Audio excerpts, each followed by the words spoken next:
welcome back to the Remote No Pressure Podcast. Bill, it's great to be back. Yes, it is. Good to be back. Good to be back.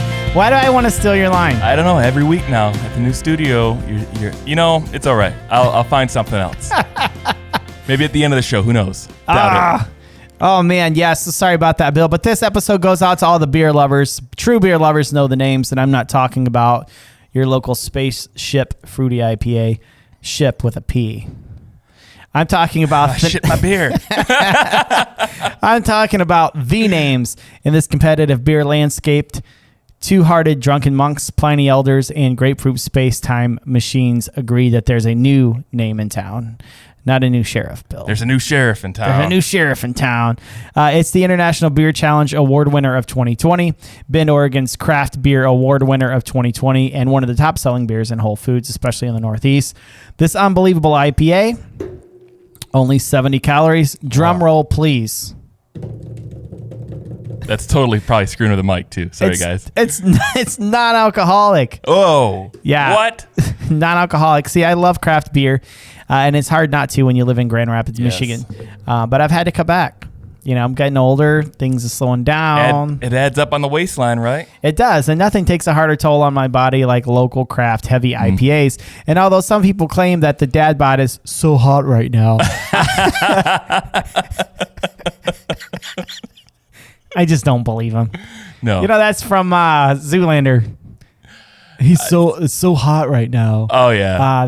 That Hansel's so hot right now. That was like 20 years ago. You still remember Zoolander? Yeah, I do. I got to stay on task here. I got to read this ad copy. Athletic Brewing's Run Wild IPA is non-alcoholic, fully brewed, not diluted, non-alcoholic, low-calorie, and award-winning IPA. Now, it wasn't against just other non-alcoholic IPAs. I mean, it was up against truly alcoholic IPAs. So it stands alone.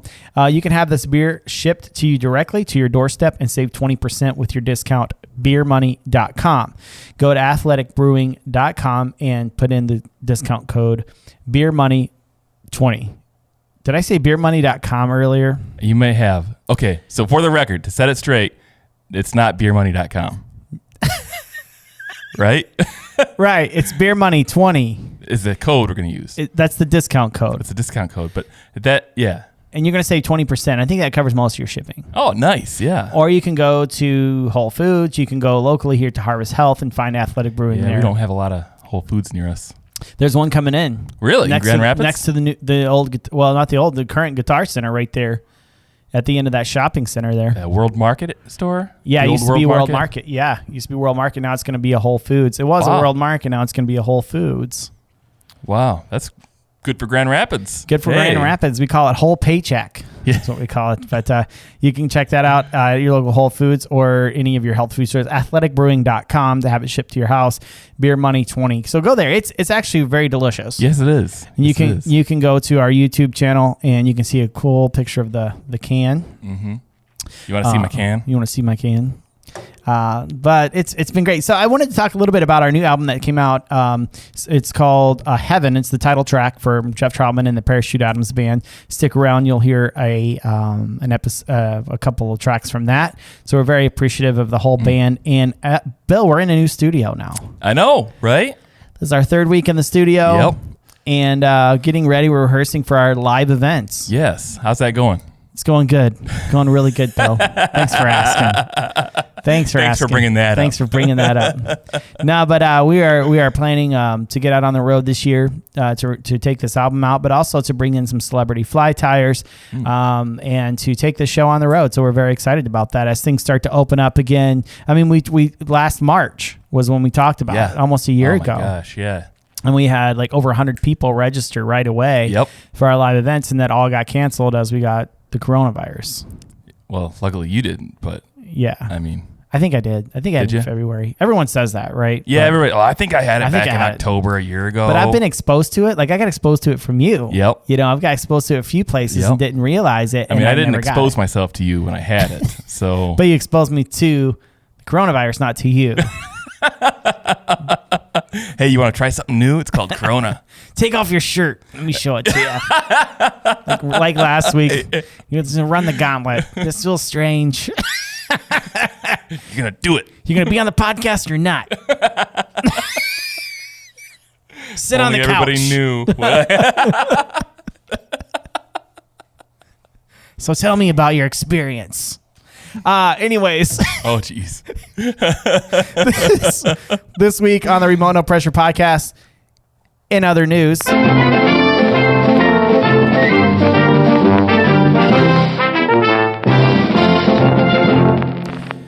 We're going to show a little clip here.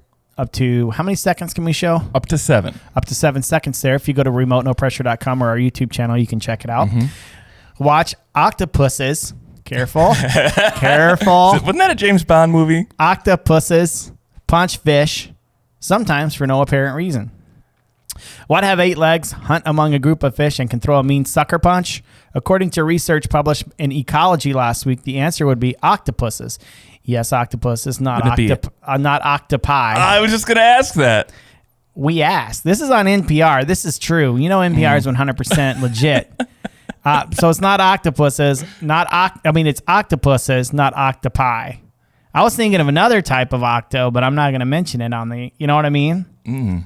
Okay, I digress. Octopuses punch fish deliberately. Sometimes there's a reason, but other times there's no discernible excuse. Kind of like just a bunch of dicks. The first time researcher Eduardo Sampaio witnessed this phenomenon, he laughed. Normally, that'd be fine, but at the time, he was underwater wearing scuba equipment. I almost choked on my regulator, he said in an interview with NPR's Morning Edition. When I saw it for the first time, I just burst out laughing. The octopus is typically a solitary creature, like Chris Barclay, but sometimes an octopus might take part in a hunting party made up of fishes. A grouper's gestures, for example, can clue an octopus into location of prey. Sampaio and his co-researchers were studying this mutually beneficial behavior when they came across an octopus punching fish while hunting. I can't wait to see that footage. So the dude likes to be alone, and then every once in a while will just punch. Yeah. Sounds like some people that I know. Yeah. Yeah. Not Chris Barclay. Chris Barclay likes to be alone, but he's nice. He's not going to punch you. He's not going to punch you. You walk in and punch. Just punch. Hey, can I see one of your rods? And then he just punches you right in the face. No, I want to be alone. It's just like the grumpy old man of the grumpy old man. The groping old man. I think we all know that one. Is that really a punch? What are you into, anyways? What?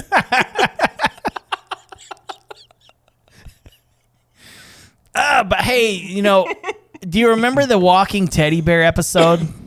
Yep. That we had? Someone messaged me and said, hey, have you ever played that on half speed? Did I mention this on the podcast already? No. 'Cause it's been a little while. So someone messaged me and was like, hey, I listened to the Walking Teddy Bear episode, not the Trumpy Bear, but the Walking Panda Bear.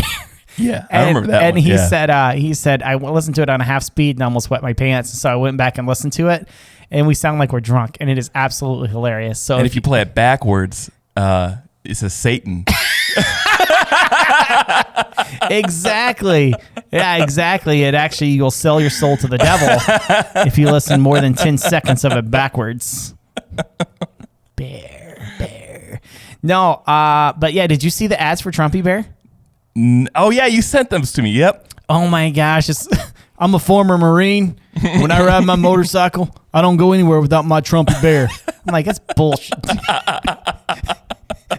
Yeah, I'm a Trumpy Bear. God, someone made a mint off those. It was like 3 easy payments of $29.99 for a teddy bear.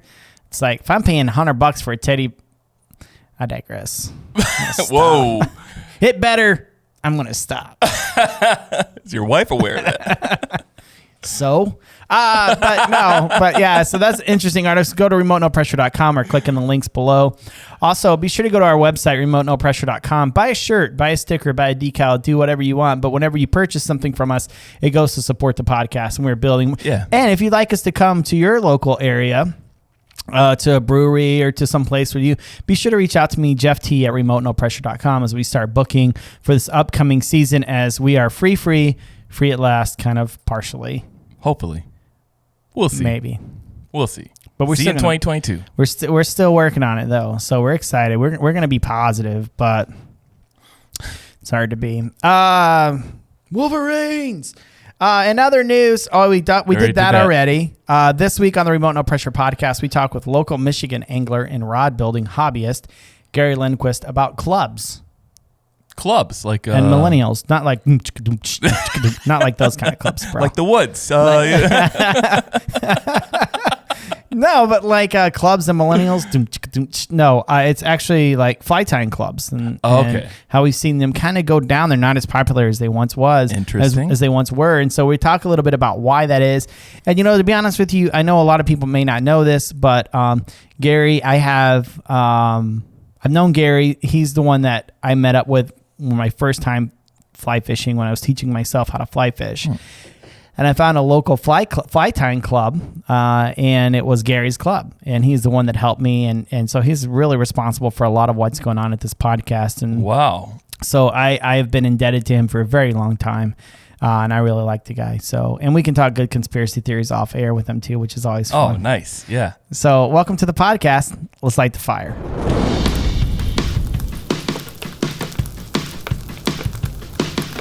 Well, this week on the Remote No Pressure podcast, it's an interview that I've been looking forward to for a while.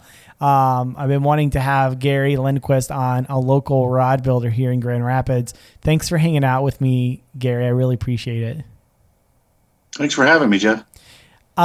You said before we got started there, because obviously we're in our new studio now. These aren't real bricks behind us. I know it's going to pop some people's bubbles. They're probably like, wait, that's a real brick right there. And now that it's not, I don't know if I can tune into the YouTube channel anymore.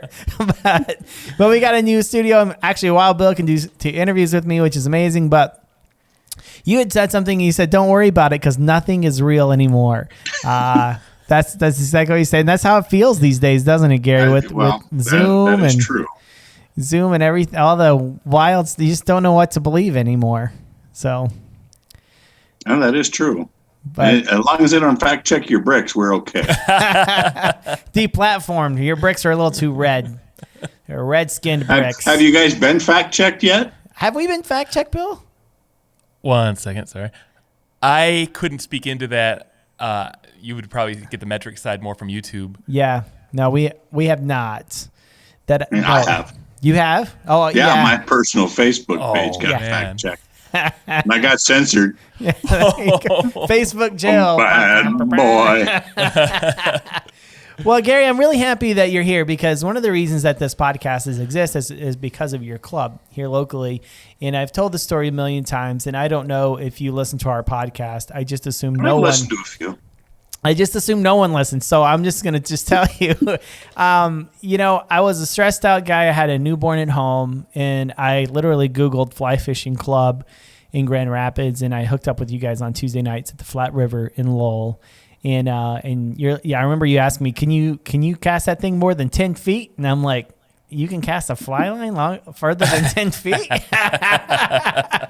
But your club really helped me out, man. So I'm forever indebted, and I think our audience is indebted to you. And thank you so much for all that you do with your club. Okay, well, first of all, are you blaming me for this obsession that's become now a podcast? And I certainly hope not. I'm not blaming you, but my wife might blame you. That's the difference. I'm used to that. I used to work in a fly shop, so I get a lot of angry spouses. And why did you let him do that? I didn't let him do anything. He did it himself. Now, I'll never. I did it right. I'll never forget. I went into Cabela's, and there was a guy from our club. He's actually from your club because I'm not able to go on Thursday nights. But there's a guy on. He's a Wrigley retiree. And he worked at Cabela's, but I also fished with him as well. And I went in there with $150, and I'm like, I need a fly tying vise. And I come out of there with like a $350 vise. And I and you're just kind of waiting for the crap. He got to you, huh? Oh, yeah. That guy could sell, So I'm sitting there, and it's like the days go by, and you're kind of sweaty every time your wife opens her phone because you're like, she's going to check the checking account, and she's going to see how much I spent at Cabela's when I only had a $150 gift card. And then there's a $150 charge on there.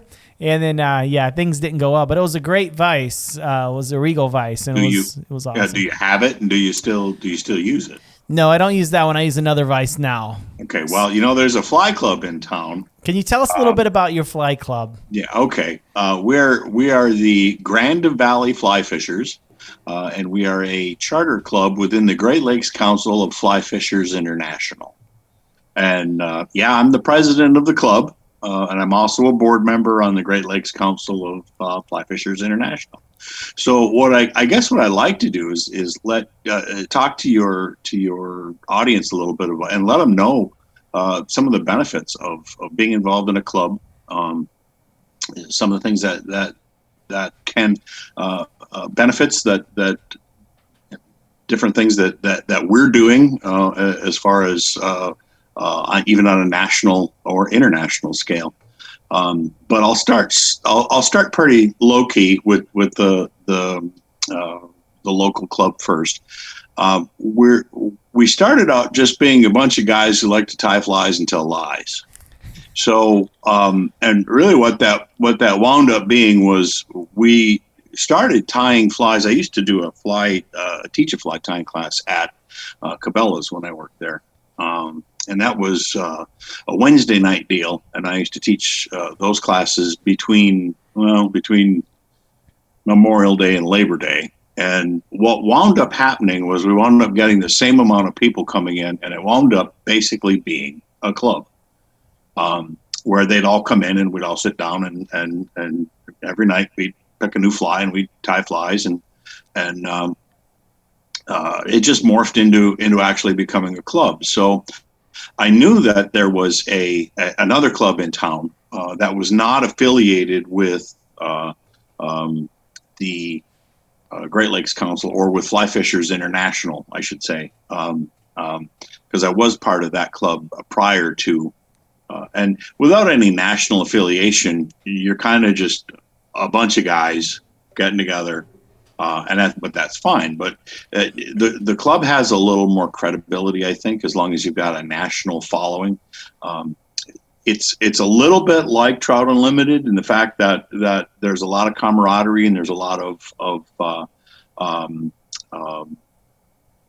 group-oriented things. Trout Unlimited is a little heavier on fundraising than Fly Fishers International. But over the past couple of years, the national scope of Fly Fishers International has started to get more into the fundraising and kind of retooling itself so that there's more offerings for education. Where would you go in the Grand Rapids area if you wanted to learn how to fly fish? Right. You can go to a fly shop. Sure. You can go to a fly shop and they'll be able to help you a little bit. They'll be able to help you with casting. They'll be able to outfit you with gear. But going out on the water and actually learning, going out and actually looking at a stream and reading a stream and knowing where to go and what to fish and what to fish at what times of year. Mm-hmm. You wouldn't do very good fishing a parachute Adams today. Right. They're not hatching. So you got to wait for the springtime for that. Conversely, species of fish. Trout Unlimited, I won't say they're only trout and salmonid species, but that's their main focus. Where with Fly Fishers International, it's all species, all waters, all times. Saltwater, freshwater, it doesn't matter. There's expertise in these clubs for a variety of general fly fishing. There's fly casting. There's fly tying. Youth programs, mentorships, casting.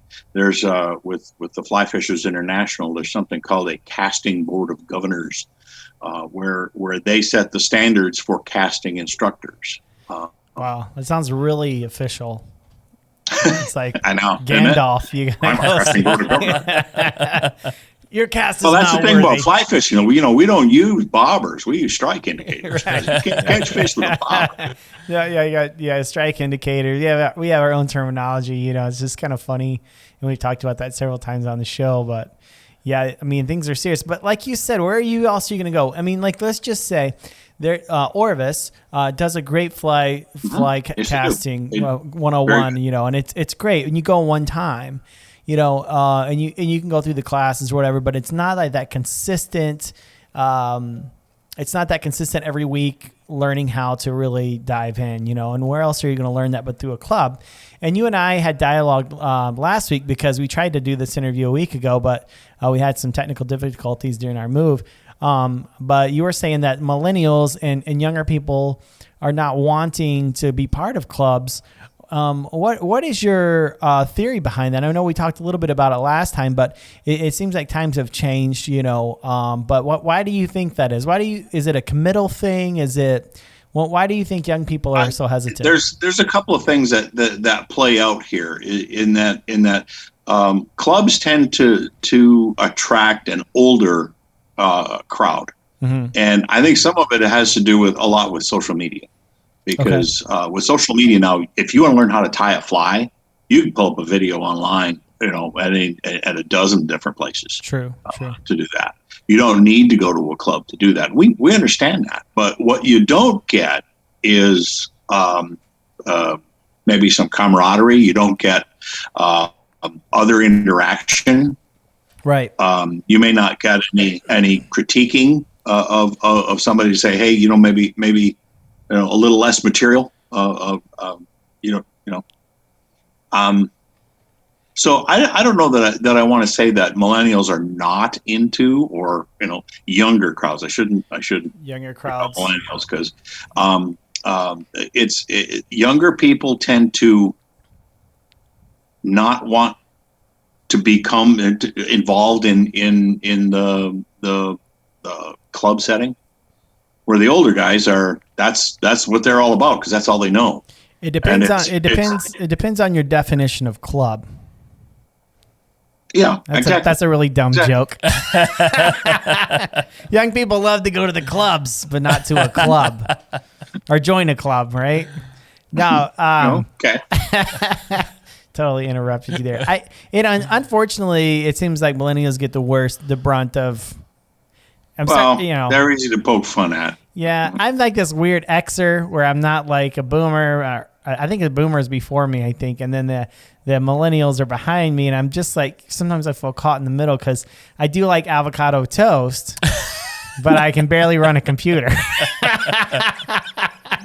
So I'm kind of stuck in the middle, Gary. All right. Well, I earned all this gray right here. What's avocado toast? So you guys are. Why would I want to do that? That's $4 for a piece of toast with avocado on it. You guys are nuts. No wonder you won't be able to retire. No, but don't forget your $5 cup of coffee. That's right, $5. Now it's been a while because I drink the black coffee, so it's been a while since I've paid. I'm not going to go into detail, but let's just say my doctor told me I had to cut back on the oldie caffeine yesterday. Because of, so, you get older, you can't drink, all that sweet stuff all the time, but I digress. So you guys are currently meeting in the Outdoorsman there in Jenison, right? So we are, yeah. Right now in the basement on Thursday nights. We're, in fact, tomorrow night we're going to have a meeting. Okay, you're kind of breaking up a little bit. What? Yeah, you broke up on me there. Are you back? I'm back. Okay, I'm back. Yeah, we're fine. Are you there? Yeah, yes. Can you hear that? Good, because I'm here. That's the quote of 2020. It's freaking Zoom calls. This thing on? Yes, it's on, Karen. It's on. We do meet at the Outdoorsman. We meet in the basement. They've got a classroom set up down there, and we meet at 6:00 on Thursday. It would be the first and third Thursday of the month, and we'll do that right up until probably the opener of trout season. Okay. At which time we'll start going fishing. Okay. We will, generally speaking, this time of year is much more of a fly tying season. Mm-hmm. So we get together, tie flies and tell lies, and in the summertime, spring, summer, and fall, we like to go and fish. Okay, so if people wanted to get a hold of you, we're going to put some links below to your email address, and then do you have I've got a Grand Valley Fly Fishers is on Facebook. Okay, we'll share the page for sure. And that would be the best way to get a hold of me, because I usually check that all the time. Okay. Now, you guys put on a show in the spring too, usually, right? Well, that's actually that was actually the show that went on the last year we did it was at the Deltaplex. Right. That show was part of the Great Lakes Council of Fly Fishers International. So that was several clubs and the Great Lakes Council actually putting it. The Great Lakes Council covers Michigan and parts of northern Indiana and northern Ohio. Okay. And I think we may even do a little bit of Ontario, Canada too. Geographically, that makes us international. Wow.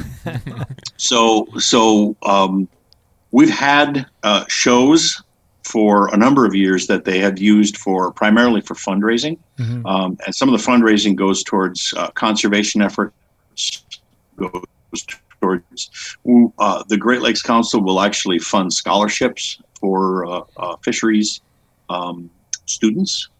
So they actually do some scholarships for. One of them would some of the recipients are still working today in the fisheries sections and conservation projects. Most of what they're concentrating on now is education. So what we'd like to be doing in the future, and what we're talking about doing, is more day classes or weekend type classes where we would get out and concentrate on certain species of fish in certain areas, and just take people out, teach them how to fish and how to read the water, how to cast, how to play a fish and land a fish. I mean, everybody. It seems like anybody who teaches you how to fish will teach you how to cast the rod. But then what do you do when you hook the fish? Right. Because you're not going to sit there with that little 4-weight reel and trying to reel that line in. No, you pull the line in and use the rod and you strip the fish in. Well, we all know that because we've been doing it for years.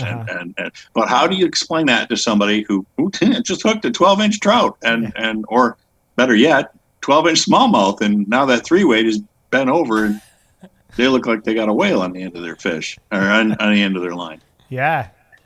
So how do you play a fish? How do you land a fish? How do you care for the fish? I mean, because if you're not going to keep it and harvest it, respect the fish and unhook it and release it. With trout, leave them wet, take the hook out in the net and grab yourself a picture and off it goes. Right. Try to respect the resource as much as possible, because we're some of the bigger advocates too of the environment, the habitat, the fish, whatever species they happen to be. Yeah, that's great. That's awesome. And we'll put some links to the Facebook page, bring some awareness to what you guys are doing here in Grand Rapids area in West Michigan. But now you are also, especially when I remember coming into Cabela's one time and you had tied a fly that looked like a turkey. But you're quite a creative person, and you were making fly rods, and now it's more of a hobby for you. But you do enjoy that, and can you tell us a little bit about that process for you? I mean, are you taking blanks, or are you what parts of the rod are you designing, Gary? Okay, first off, okay, let's go back. We bring that up. Let's go back to the turkey. Okay, turkey. I did that kind of on a whim. When I worked at Cabela's, tied a great big old deer hair fly. If you've ever seen a deer hair mouse, it's basically on along the same lines. And I did that turkey so we could stick it in a vise in the display case around Thanksgiving and just as a decoration. And then around Christmas time, I did a bunch of Christmas trees, and every vise in the display case had a Christmas tree in it, and little tinsel garland on it, little beads for colored balls, and it just became kind of a, I don't know, funny thing to do. That's what you saw. Okay, I thought that was really cool. I remember that. That's been a couple of years ago, and I still remember that. I left Cabela's well over a year and a half ago now, and I don't know whatever happened to that. I should have took it with me when I left, but I didn't. So As far as the rod building is concerned, I had for several years an actual side business where it was called Camelot Custom Rods, where I built custom fishing rods. COVID kind of took care of that and kind of took me out of business. Unfortunately, because my business model was pretty much set to geared to shows. You had mentioned the show that we had done in Grand Rapids. Those shows dried up with COVID, Right. And we have not had one this year. We probably will not have one next year either, as far as I am aware at this time. Now, things can change once we start getting to the point where we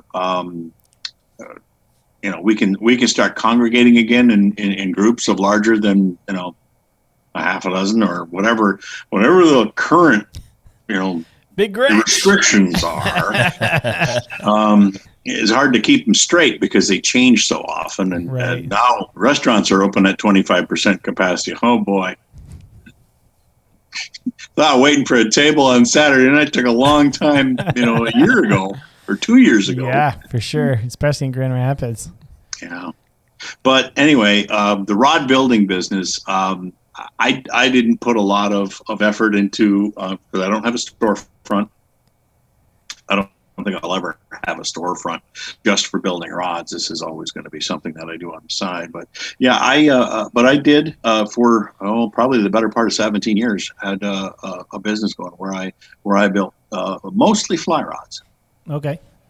If someone wanted to, I mean, I don't know if you'd be willing to do this, but if you could send me an email with a couple of fly rod pictures on it, we'd love to show people what you do, because it is an art. I think, and I've had this conversation with several people on the podcast, something about fly fishing attracts artistic type people, and there's rod builders, there's writers, there's musicians. It seems like we're kind of a motley crew, a creative type, but manly creative, Man crafts. That's what my wife calls it. He's doing man crafts now. So I tie flies and whatever it is. That's what she calls it. My man crafting. You ever send her to sure, I can send you some pictures. That's not a problem at all. Yeah, we'll put some pictures up, Bill. Mm-hmm. Do you ever send your wife to Joann Fabrics for you to pick up some materials or anything like that, or? No, I go myself. That's awesome. I'm a manly man. I don't care what people think. Well, there we go. Demonetized. Ask anybody who knows me. I go to Michael's sometimes too. Fact check. Well,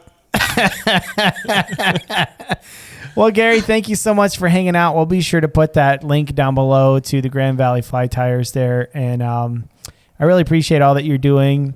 Fly Fishers. Grand Valley Fly Fishers. Grand Valley Fly Fishers. I really appreciate all you're doing and what your club has done and what it means to me, what it means to this community, even though, I don't really attend there too much because my wife works on Thursday nights and it's total chaos with the kids. But I really appreciate that and all that you guys do. So we'll put that out. If you guys are interested in going to visit Gary and the Grand Valley Fly Fishers, you can click down below in the show notes and check that out. And also hook up with Gary online. We'll have a post for that as well. And you can check out some of his custom fly rods. Thank you from the bottom of my heart, Gary. I truly, truly appreciate you. Thank you so much. All right. Thanks, Jeff, for having me. All right, man. Well, have a great night, Gary. Thanks. You too.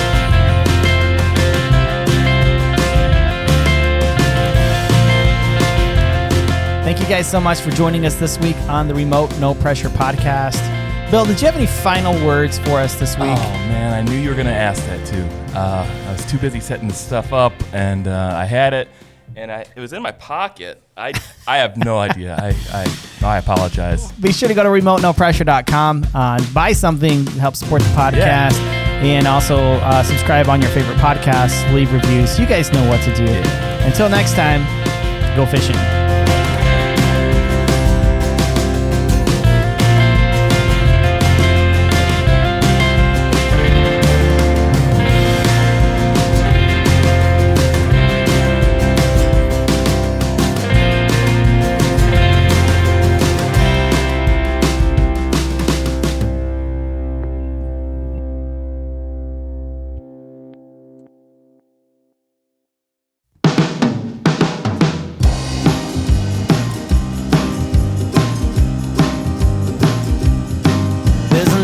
tree fort way down in South Texas,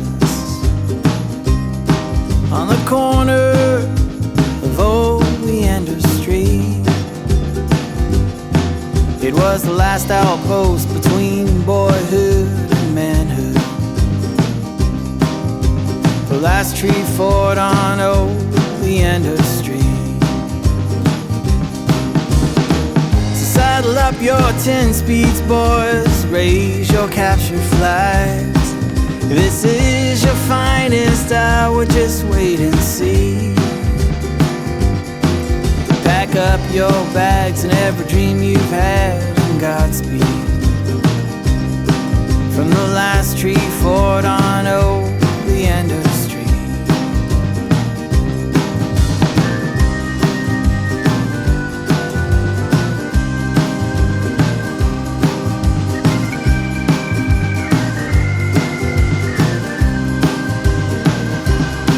Well, my neighbor Josh was a crazy red-headed fighter,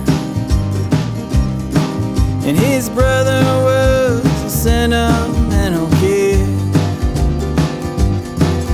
We were outlaws, we were heroes, we were villains. From the last tree fort on Oleander Street. So saddle up your 10 speeds, boys, raise your captured flags. This is your finest hour, just wait and see. Pack up your bags and every dream you've had, and Godspeed. From the last tree fort on Oleander Street.